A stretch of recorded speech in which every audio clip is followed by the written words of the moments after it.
मावळमध्ये झालेल्या एका हत्याकांडानं संपूर्ण राज्य हादरून गेलंय। विवाहबाह्य संबंधातून महिलेनं आपला जीव गमावलाय, तर तिच्या प्रियकरानं 2 निष्पाप बालकांचाही जीव घेतलाय। या प्रकरणातील निर्दयी आरोपी गजेंद्र दगडखैर आणि त्याला मदत करणाऱ्या रविकांत गायकवाडला पोलिसांनी बेड्या ठोकल्यात। तसं पाहायला गेलं तर या प्रकरणाची सुरुवात होते ते महिला बेपत्ता झाल्याच्या तक्रारीवरून। तळेगाव दाभाडे पोलीस स्टेशनमध्ये विवाहित महिला बेपत्ता असल्याची तक्रार दाखल करण्यात आली होती।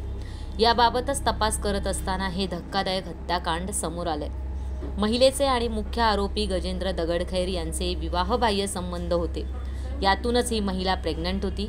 6 जुलैला गर्भवती महिलेला आणि तिच्या 5 वर्षीय आणि 2 वर्षीय मुलांना घेऊन प्रियकर गजेंद्र दगडखैर कळंबोली येथे गेला। तेथील अमर रुग्णालयात महिलेचा गर्भपात करण्यात आला। मात्र डॉक्टरांच्या हलगर्जीपणामुळे महिलेचा 8 जुलैला मृत्यू झाला। मग गर्भपात करून देणाऱ्या एजंट महिलेनं मध्यस्थी करत मृतदेह गजेंद्रचा मित्र रविकांत गायकवाडच्या सोबतीने मावळमध्ये पाठवून दिला।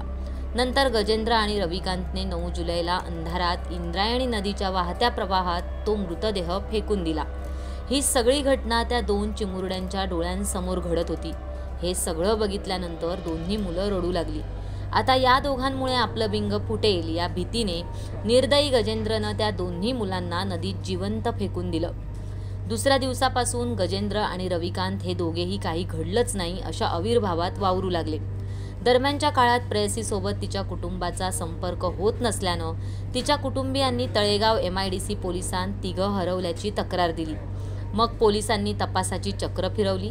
प्रेयसीला गजेंद्रने अनेकदा फोनवरून संपर्क साधल्याचं आणि गजेंद्रने मित्र रविकांतशी त्याच दरम्यान फोनवर अनेकदा बोलल्याचं तपासात निष्पन्न झालं। या दोघांची पोलिसांनी अनेकदा कसून चौकशीही केली, मात्र दोघेही उडवाउडवीची उत्तरं देत होते। शेवटी पोलिसी खाक्या दाखवण्यात आला आणि दोघांनी घडला प्रकार कबूल केला। सध्या या घटनेने नुसतं मावळच नाही तर संपूर्ण महाराष्ट्र हादरून गेलाय। तर महिलेच्या घरच्यांनी आरोपींना फाशीची शिक्षा देण्याची मागणी केली आहे।